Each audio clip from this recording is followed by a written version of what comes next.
बातमी मुख्यमंत्र्यांच्या बैठकीची मान्सून पूर्व तयारीसाठी सह्याद्री अतिथीगृहावरती बैठक होण्याची शक्यता आहे। मुख्यमंत्री शिंदे तयारीचा आढावा घेण्याची शक्यता आहे। दोन्ही उपमुख्यमंत्री सुद्धा या बैठकीला उपस्थित राहण्याची शक्यता वर्तवली जाते।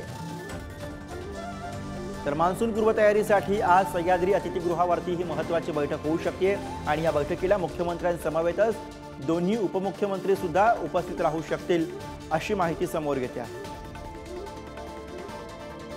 मान्सून पूर्व तयारीचा आढावा हा मंत्रिमंडळाकडून घेतला जाणार आहे आणि त्यासाठीची ही बैठक असल्याचं कळत आहे।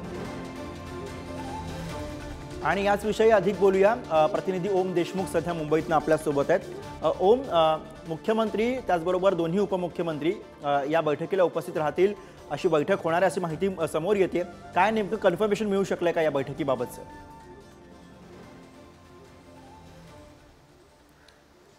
गुरुप्रसाद, अगदी बरोबर आहे। मुख्यमंत्र्यांचा जो सुधारित त्यांचं आज वेळापत्रक आले त्यानुसार आज बैठकीचं आयोजन करण्यात आलंय।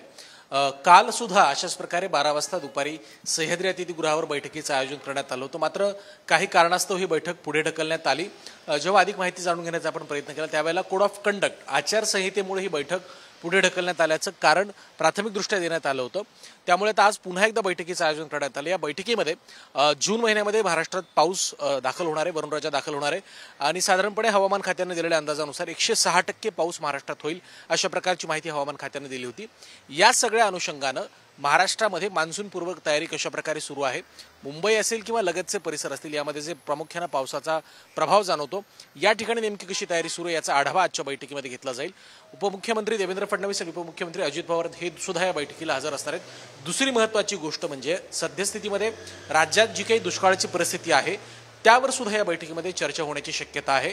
सध्या लोकसभेची आचारसंहिता असल्यामुळे कुठलीही मदत किंवा कुठलीही घोषणा सरकारला करता येत नाही, त्यामुळे या सगळ्या संदर्भात आज चर्चा होऊ शकते आणि आचारसंहितेबाबत काही शिथिलता यावी या प्रकारची एक मागणी आज पुन्हा एकदा राज्य सरकार करू शकतो अशा प्रकारची माहिती समोर येते। त्यामुळे या बैठकीमध्ये नेमकं काय घडतं आणि आचारसंहितेबाबत आणि त्यासोबतच मान्सून पूर्व तयारीबाबत बैठकीमध्ये नेमकी काय चर्चा होते हे पाहणं आपल्यासाठी महत्त्वाचं असणार आहे। अर्थात गुरुप्रसाद, धन्यवाद या सगळ्या सविस्तर माहितीसाठी। वेळोवेळी तुमच्याकडनं या बैठकीबाबतचे अपडेट्स घेत राहू।